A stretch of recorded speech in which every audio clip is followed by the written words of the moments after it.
Towards our next topic which is neutralization. Neutralization term पहले भी हम काफ़ी दफ़ा यूज़ कर चुके हैं, जिसको मैंने आपको सरसरी तौर पे न्यूट्रलाइजेशन बता दिया था कि न्यूट्रलाइजेशन क्या होता है, लेकिन यहाँ पे हम प्रॉपर डेफिनेशन के साथ पढ़ेंगे कि न्यूट्रलाइजेशन प्रोसेस क्या होता है और उसमें बेसिकली होता क्या है। Considering its definition, if an acid is added to the base, the acidic character of acid decreases gradually.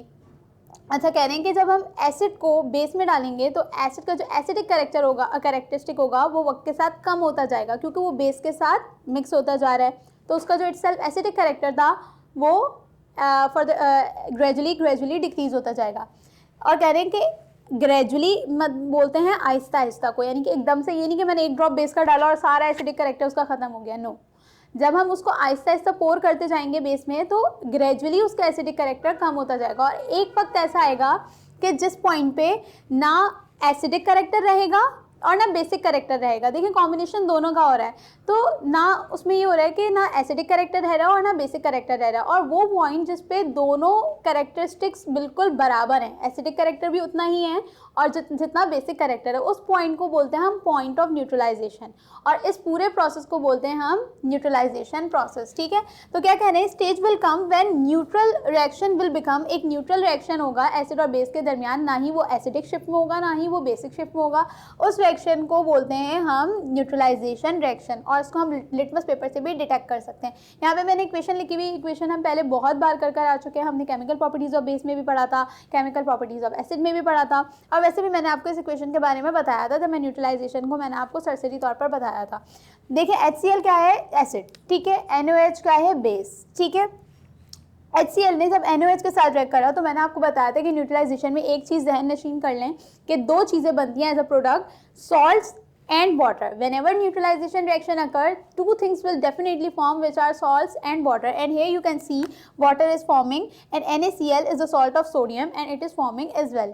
ठीक है, अच्छा, एक और important चीज़ जो न्यूट्रलाइजेशन के हवाले से आपको पता होनी चाहिए, that it is the exothermic reaction. Now what are exothermic reactions? तमाम वो reactions जिसमें as a result of reaction energy will release, यानी कि अमाउंट ऑफ एनर्जी रिलीज हो रही है दो चीज़ों के आपस में रिएक्ट करने से, such kind of reactions are called as exothermic reactions. And here you can see when the acid react with the base, salts and water will form and the amount of energy 57.24 kilojoule per mole is releasing. So therefore the neutralization is the exothermic reaction. अच्छा, अब यहाँ पे मैंने एक छोटी सी equation लिखी हुई है, लिखने का मकसद ये है कि होता क्या है बेसिकली न्यूट्रलाइजेशन रिएक्शन में कि जो H पॉजिटिव आयन होता है ना एसिड का, वो रिएक्ट कर रहा होता है OH negative ion of base के, और उन दोनों के रिएक्शन के नतीजे में वाटर बनता है, जब भी हमेशा बाय प्रोडक्ट वाटर लाजिम होता है, जो कि OH नेगेटिव आयन और H positive ion of base के नतीजे में फॉर्म हुआ है। ये H पॉजिटिव आयन है एसिड का और ये OH नेगेटिव आयन है बेस का,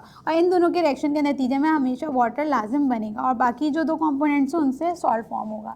ठीक है, अच्छा, अब एक और इम्पॉर्टेंट चीज़, इम्पॉर्टेंट पॉइंट है जो आप याद रखें, वो ये है कि वीक एसिड अगर वीक एसिड हो या वीक बेस हो तो इनकम्प्लीट न्यूट्रलाइजेशन होती है। इनकम्प्लीट न्यूट्रलाइजेशन से क्या मुराद है, देखिए इससे पहले मैंने आपको वीक एसिड और वीक बेस इसलिए पढ़ा दिया था क्योंकि वीक एसिड और वीक बेस का एक फीचर क्या है कि वो कम्प्लीटली डिसोसिएट होते ही नहीं है। जब वो कम्प्लीटली डिसोसिएट नहीं होंगे, कम्प्लीटली आयनाइज नहीं करेंगे अपना H और OH नेगेटिव आयन रिस्पेक्टिवली, तो न्यूट्रलाइजेशन भी इनकम्प्लीट होगी।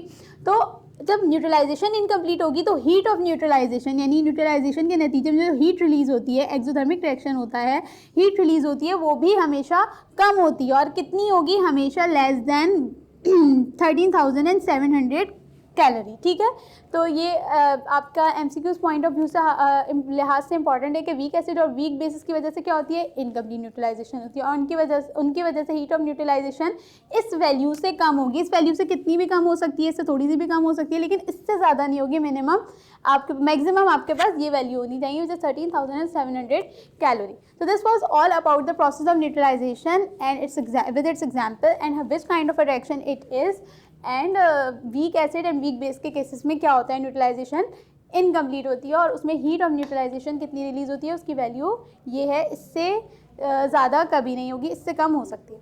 ठीक है, so this was all about the neutralization. Thank you.